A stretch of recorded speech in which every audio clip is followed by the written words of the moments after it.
ప్రేమ ఇంట్లో నుండి లెగిచిపోవటంతో వాళ్ళ నాన్న ఆ అవమానాన్ని తట్టుకోలేక ఒక రూమ్‌లోకి వెళ్లి ఎలాగైనా సరే నేను చనిపోదామని చెప్పేసైతే అనుకుంటూ ఉంటాడు. ఇంతలో తిరుపతి రామరాజు దగ్గరికి వచ్చి చాలా కంగారు పడిపోతూ ఉంటాడు. అది చూడగానే అక్కడ ఉన్న రామరాజు అయితే "ఏం జరిగిందిరా? ఎందుకు ఇంత కంగారు పడుతున్నావు? అసలు ఇంట్లో ఏం జరుగుతుంది?" అని చెప్పేసైతే అడుగుతూ ఉంటాడు. ఆ మాటలు వినగానే అక్కడ ఉన్న తిరుపతి అయితే "ప్రేమ ఇంట్లో నుండి ఎవరితోనో లెగిచిపోయింది. ఇప్పుడు పెళ్లి పెట్టుకొని ఇలా చేయడం మంచిదేనా?" అని చెప్పేసైతే అంటూ ఉంటాడు. ఆ మాటలు వినగానే అక్కడ ఉన్న రామరాజు అయితే ఒక్కసారిగా షాక్ అయిపోయి చాలా బాధపడుతూ ఉంటాడు.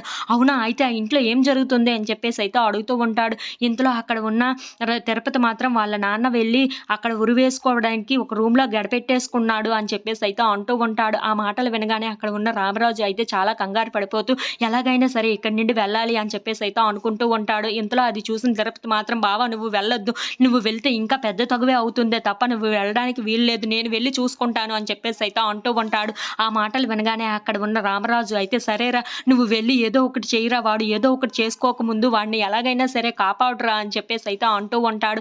ఆ మాటలు వినగానే అక్కడ ఉన్న తిరుపతి మాత్రం "బావ నేను చూసుకుంటాను కానీ నువ్వు మాత్రం ఈ గీత దాటొద్దు బావ" అని చెప్పేసైతే అంటూ ఉంటాడు. ఇంతలో అక్కడ ఉన్న రామరాజు మాత్రం ఆ గీత దాటి వెళ్ళడానికి చాలా ట్రై చేస్తూ ఉంటాడు. If you like this video please like, share and subscribe.